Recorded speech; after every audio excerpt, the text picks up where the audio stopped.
Do you ever wonder why art has chosen you? For years, I asked myself why I pursue something with such drive to make something profitable from it when it just never seemed to give back in the way I wanted and often really needed it to. I finally laid that to rest and gained so much more than the money that I wanted. And I'm finally understanding why art chose me. I'll share that in a moment, but first, a little background. It's not like profit didn't come from my efforts these past 20 plus years. It did. In fact, in 1 week, I sold 2 paintings that were each priced at $3,200, a very big windfall for me. But that was it for the year.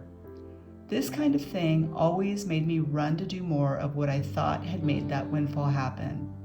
I would be grateful for about a minute, often crying with happiness, like I'd finally arrived at something huge, which really was worthiness. Like heaven was finally taking notice of me. So I'd plunge head first, hustling to make more art like the kind that I just sold. Or I'd up my social media posts, or I'd add more social media platforms, and I would try whatever new thing my successful artist peers recommended on their successful podcasts or blogs. Or I'd even create a new website. Oh my gosh, I've had so many new websites, including 5 new domains, all in the hopes of injecting profitable energy into my art business. This scenario happened after money came in from a book I wrote, one unusually popular class I taught, one particularly successful month during 1 year that I owned a gallery with some friends, and another unusual few weeks of selling a lot of prints. I'd get all stirred up in the whirlwind of the windfall of money, only to have disillusionment come crashing down on me when I couldn't create more money momentum. I would then enter the Sahara Desert of a dry spell, completely exhausted, doubting my abilities, and often feeling just done with my art. By the end of the year, what tiny bit of energy I had left, I would use it up with one final spin of writing new goals and making new plans for the following year, because that year was always going to be so different. I was basically creating my own mirage. If it's not obvious, I will say it. I was never satisfied. I could not look at what I'd ever done as being enough, and there were plenty of small successes that I completely discounted as well.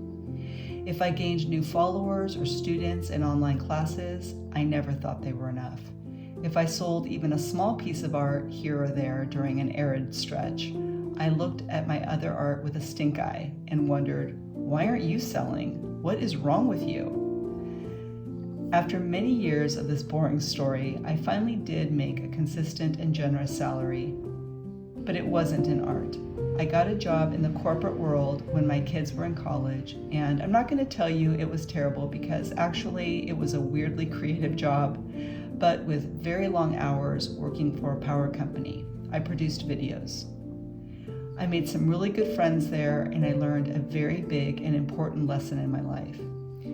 You see, for the 4 years that I was there, I so missed my old life, and I couldn't possibly be present and happy in my current life either. I now had the money I always wanted.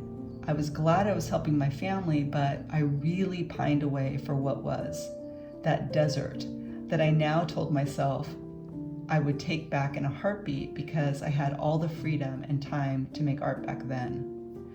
What's funny, but not really, is how I marveled at how whiny I had been before about my lack of success. And here I was whining again, but this time about lack of energy, time, and inspiration. I was sad and angry with myself for not having appreciated what I had before, but in my current life, I couldn't appreciate what I had either. In fact, I was still making art digitally, and I made some fun San Francisco-inspired artworks, but in my view, these didn't count. Despite a daily meditation practice and lots of yoga, I felt like my soul and I were growing farther apart. I was stuck again in a different scenario, but with the same feelings, that same sense of lack. I was aware of it, but I couldn't seem to free myself from it. I had to do something, so I went to India, and I know that sounds so cliche. And in this artwork, you do see my appreciation for Ganesh, the elephant, the Hindu god who is a remover of obstacles. I didn't know it yet, but I really needed him. Or rather, I needed to get in touch with the part of myself that was a remover of obstacles. I also didn't know that I needed the Hindu goddess Lakshmi, the goddess of abundance, or rather, that part of me that knows that I am everything I need. I didn't have to go to India for answers because they were inside of me all along. But the trip did unlock that door within that I had been banging on for years. And I found the key in every kind and big-hearted soul that I met, people who were leaps and bounds wealthier than I was in spirit and in gratitude, in spite of overwhelming poverty. People who are dealing with surviving every single day and still had energy to give to the privileged girl who once had all the time in the world for art and then all the money she ever wanted afterwards. If my inner world was a room, then entitlement was the elephant in that room staring me down, and I quickly saw that it wasn't going to do any good to feel shame for not appreciating my life exactly as it was. The elephant of entitlement needed my thanks before anything would change. It didn't need me to beat myself up. It was just time to focus on something else, to focus on telling myself a new story about everything that I did have. I thanked the universe for time and energy to dedicate to creative pursuits, even if it was during my lunch hour, and amazingly, both my time and energy seemed to increase as if by magic.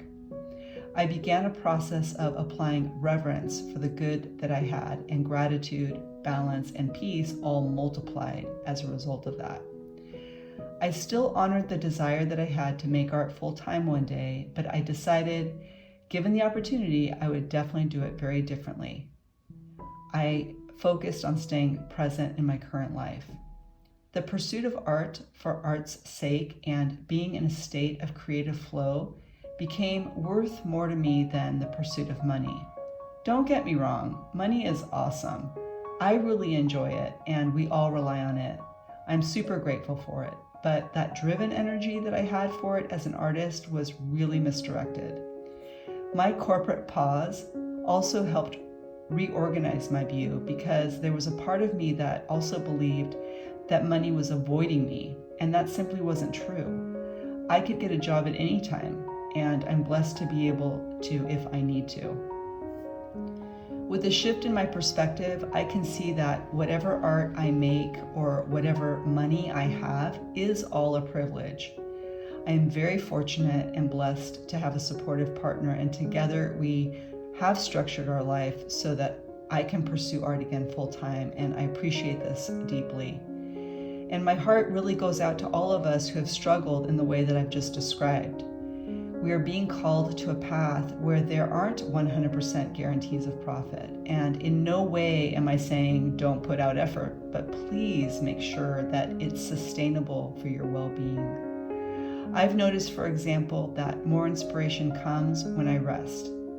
When I believe in and I'm proud of what I make, the art resonates more for others, which brings more good my way. And I don't need to hustle to feel proud or to honor my small successes. In my current life, I feel like I live an abundant existence, and I believe that with every fiber of my being. I have much less money than before, but I feel wealthy with creativity and with a great deal more time and freedom and joy, which works for me. I begin each day super grateful that I get to make art, and I don't take this for granted, or the beauty in the world that inspires and fills me up. I used to strive to find my purpose in art through hustle, and if I made any money from some effort or art, I used to equate that with having found some right path that would lead me to my purpose. And I used to focus on what art to make that would bring the dollars at the expense of my peace and my joy. And I had it all wrong. Art's purpose for me is of the most generous nature, I've learned, and I suspect it's the same for you. It mirrors what I always wanted. It teaches me that the making of it is enough, which shows me that I am enough. The joy it brings me is its gift to me, and the joy I bring in sharing it is a gift for others. It brings me clarity that being present as I create brings peace to my soul, which means I am in touch with my soul. I was never going to find my soul in the pursuit of money, but I'm infinitely grateful that I found her on the creative path. I'm sending lots of creative energy your way. I hope you have a wonderful week. Thank you so much for watching and subscribing, and happy creating.